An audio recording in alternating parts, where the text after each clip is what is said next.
fico pensando se isso também não atrapalha o próprio governo Trump lá. O que tu acha que tá passando pela cabeça dele, cara? Cara, aí assim, eu vou pra um cenário mais curupira aqui agora, tá? Eu avisei que é curupira. Não, mas já te perguntei essa Existe o esperando interesse uma do resposta. Trump de quebrar os Estados Unidos também, pô. Ele tem um interesse. Ele falou isso no início do governo. Ele falou, se o Jerome Powell, que é o diretor do Banco Central americano, não baixar a taxa de juros, a gente vai criar uma recessão para ele ser obrigado a baixar. Olha a maluquice do raciocínio. Então, isso já estava sendo falado antes da posse dele. Depois da eleição, ano passado, a galera estava falando, Trump vai querer dar uma quebradinha nos Estados Unidos para poder dar uma volta por cima e fazer o famoso pump and dump, né? Que é você joga lá no lixo, compra tudo barato e depois joga para cima de novo. Parece que tem uma estratégia dessa. Por quê?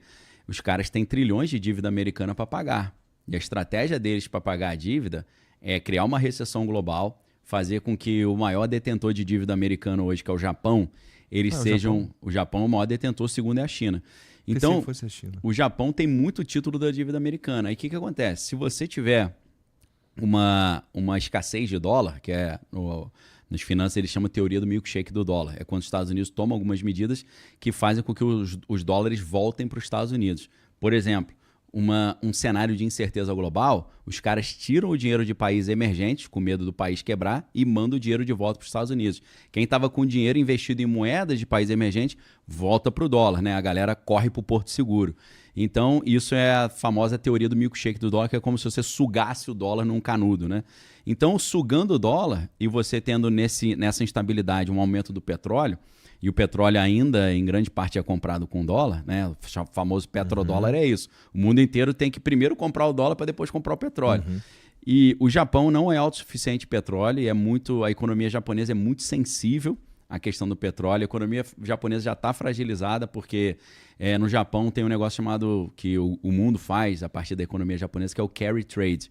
Carry trade é quando o Japão tinha juros zero.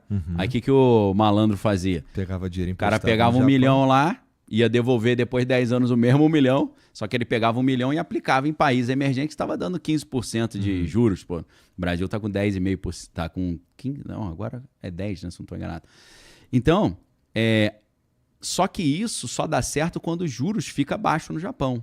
Se você pega uma fortuna no Japão achando que vai devolver igual e ele sobe os juros, aí essa carta, essa House of Cards aí desmorona, essa casa das cartas aí vem baixo.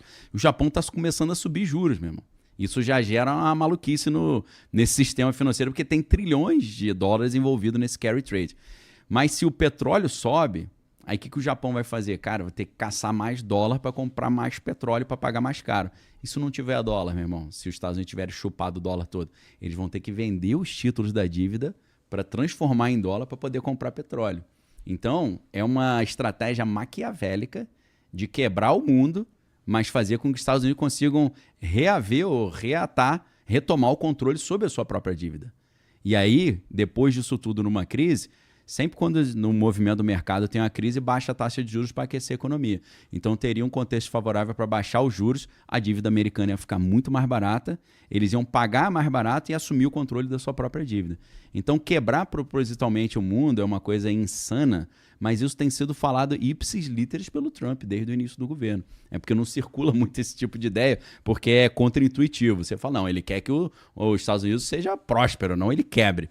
Mas tem um interesse de dar uma quebrada para, no final das contas, o mundo quebra, o dólar vai lá em cima, o dólar fica super valorizado, eles imprimem uma tonelada de dinheiro de novo para pagar a dívida, e aí conseguem pagar a dívida enquanto o mundo passa o sufoco e os Estados Unidos se recuperam mais rápido e vão virar os donos do planeta Terra, continuando nessa ideia dos Estados Unidos ser uma potência unipolar global. E nessa ideia também, por isso que ele gosta ou não gosta muito da ideia quando a gente começa a falar em fazer trocas usando outras moedas, né? Nunca nenhum presidente gostou e várias guerras começaram por causa disso.